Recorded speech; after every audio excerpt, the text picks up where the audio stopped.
Morning sa inyo mga katuba.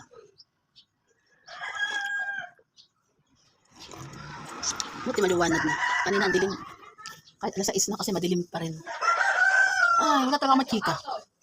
Pero dahil may nakita akong dumaan ng mga nanay, tatay, anak, kaya tara nang mag-chismis, chikahan.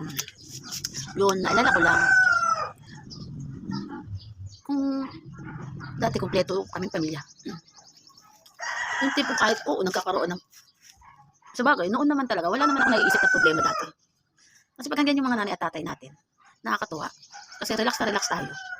Never ko nakikita na may mga problema. Noon, wala man ako naisip ng mga problema. Yung nanay at tatay ko, diskarte. Diskarte. Kaya kahit simple lang yung bahay na tinirahan namin. Masaya namin, kahit tabi-tabi lang kami natin. Nakakatuwa. Kaso dumating sa time na kailangan lumipat ng bahay. Kasi yung tinitirahan namin, kinuha niya ng may-ari. Siyempre, pinaka-may-ari, matanda na. Kailangan ng paghandaan ng mga anak nila. Pinaghahandaan na ng mga anak nila na maghahati-hati na sila ng lupa. Dahil dyan, good morning na si Simon. Maaga, may pasok ka ba? Ba't ang aga mo? Kaya dati, single lang ako mag-chismis. Pero ngayon, dalawa na kami nagkikismis. Ang aga laging gumising. So yun, dumating sa point na kailangan kami lumipat ng bahay. Naghanap kami ng isang apartment. Sa awa naman ng Diyos, as in, agad-agad nakalipat kami. Oo! Natatamaan si mami! Walang dun. Masira mo yung lagay ng tubig, lagot ka sa may-ari. Lumipat kami agad-agad, lipat agad kami ng bahay. Tuwan-tuwa kami kasi medyo malaki-laki yung nakuha naming apartment. Pero, yung bahay na yun, doon namin na-discover na may-ari ng Pag-ibig yun. So, dahil nung time na yun, nagtatrabaho na ako. Baka sa time na yun, ako yung regular ako sa company. Pero yung kuya ko, may mga trabaho din nun. Ay, matatamaan si Mabi, talaga naman. Kung natapon yung kape ha. So, inasikaso ko talaga ng maigi sa Pag-ibig para makuha namin yung bahay. Sa awa naman ng Diyos, okay naman siya. Tsaka maliit lang yung bayad namin Pag-ibig. Kaya nag-enjoy kami dati. Tapos, yung nanay at tatay ko, enjoy din kasi kung maka-relax na yun sa kanila kasi katrabaho na kami nag-aasikaso na pagbabayad. Alam mo, sa totoo lang dati, relax na relax kami. Doon sa bahay na ito, na pinuntahan namin at pinasok na namin yung bahay na yun. Hindi ko alam, sa sobrang saya namin. Hindi namin alam na, ewan ko kung yun talaga, yung bahay na to, na ito ba talaga ba ang swerte? Pero, hindi din pala. Mami, kasi nung tumira kami doon sa bahay na yun. Mami, Naman? baby pa kami ate, wala pa natira dito, tapos meron na. Oo nga, yung pinuntahan naming bahay ni Mami, maganda dati yung bahay namin ni Mami. Wala ka pa. Good morning ka na bakla guys. Chismis, chikahan na. Kasawsaw na naman. So itong bahay na to, masaya kami doon. Medyo malaki yung bahay, pero lumang-luma na. Sobrang tigas ng mga pader noon. Sobra. Pero tayo ending yan, hindi na naman ako matuloy sa pag-iisip. Kasi nakakalimutan ko yung chismis ko pag ito nakasama ko. Paano mo si Mami sabi? So itong bahay na to, hindi ko rin akalain. Sa umpisa lang kami masaya. Hanggang sa dumating sa point na isa sa pamilya ko nagkakaroon na ng problema. Kami mismo kaming pamilya, isa sa amin ang nawawala. Isa sa amin ang umaalis na as in wala ng balikan. Ewan, hindi ko talaga inaasahan. Dahil sobrang saya namin sa bahay na yon, hindi namin akalain na itong bahay na to, siya rin nakukuha ng pamilya ko.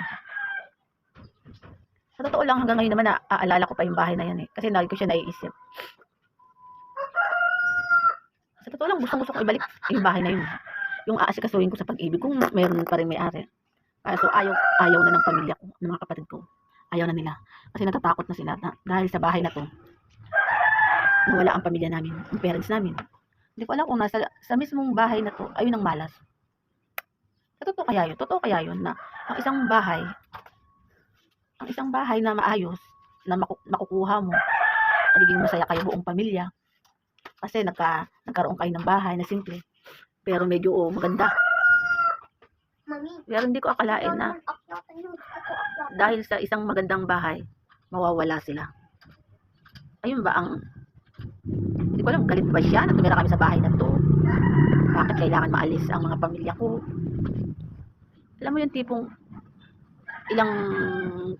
ilang taon kami tumira sa bahay na yan. Hindi ganun katagal eh. Hindi ganun katagal ang pagtira namin sa bahay na to eh. Sumunod na taon, isa ang mawala.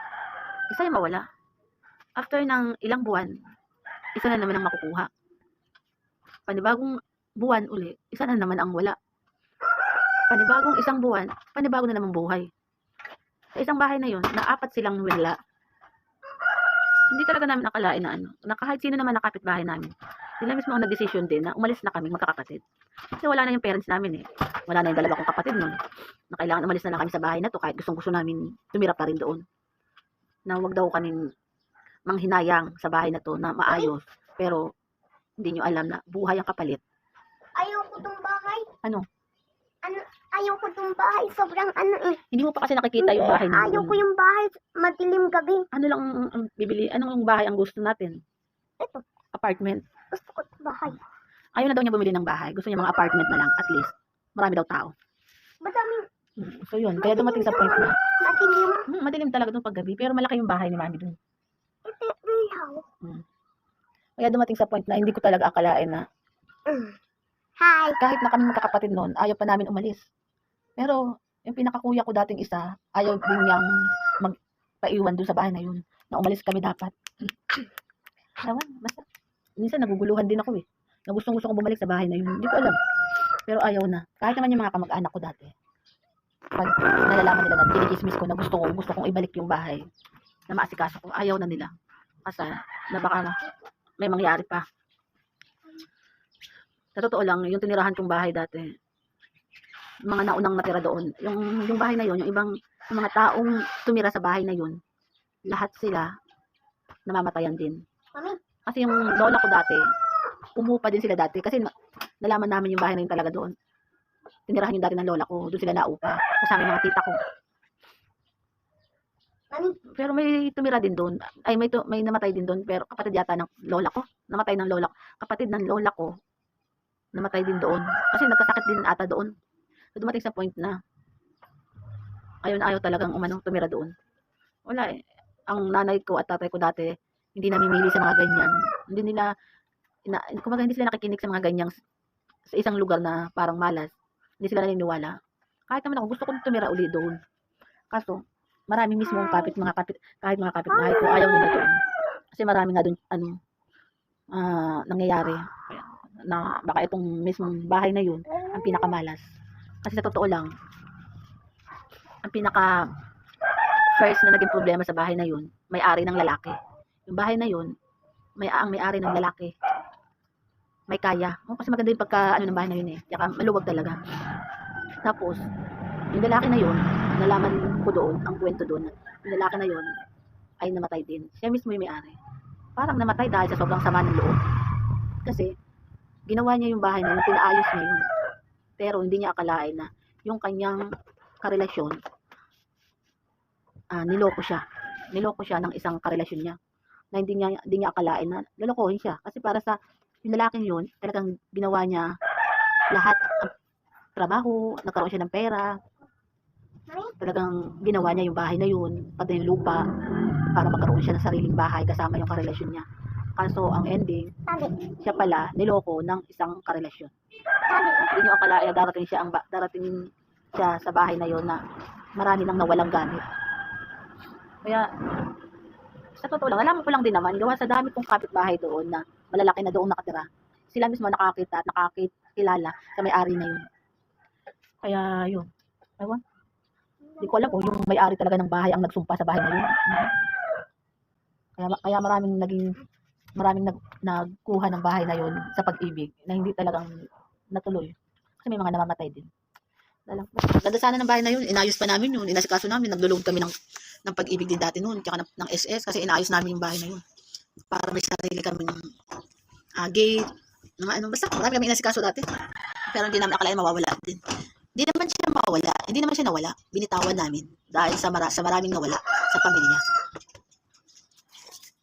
Kaya para sa kanila, kahit naman sa mga kapitbahay ko doon at mga relatives ko na nakakilala sa maraming nawalang pamilya ko doon sa bahay na yun. Sila mismo nag-push na umalis na kayo. Huwag na kayong tumira sa bahay na yan at baka mabawasan pa kayo. Yun lang. Ang ending. Kung saan na kami lumipat. Bye! Hindi ko akalain na bawat na nag-try kaming kumuha uli ng mga bahay sa Pag-ibig, simulat sa pool, ilang taon kami nagkuha ng Pag-ibig ng bahay sa Pag-ibig. Naging malas-malasan na kami. Hindi kami nakakuha ng bahay. Ewan ko kung alin ba yung malas talaga. Kakaloko. Yun na nga. Tara na nga mag-goodbye na nga. Hindi ako makapag-asikaso ng ayos ng chismis. Kaya dito naman si Bakekang. Kasama ko na naman. Hindi malaman ko ano yung kinikismis. Bye-bye. Mag-goodbye ka na sa mga Bye. kachurba. Bye. Para dumami ang ating followers. Bye. Bye. Ganun, tataas pang kamay. Bye-bye.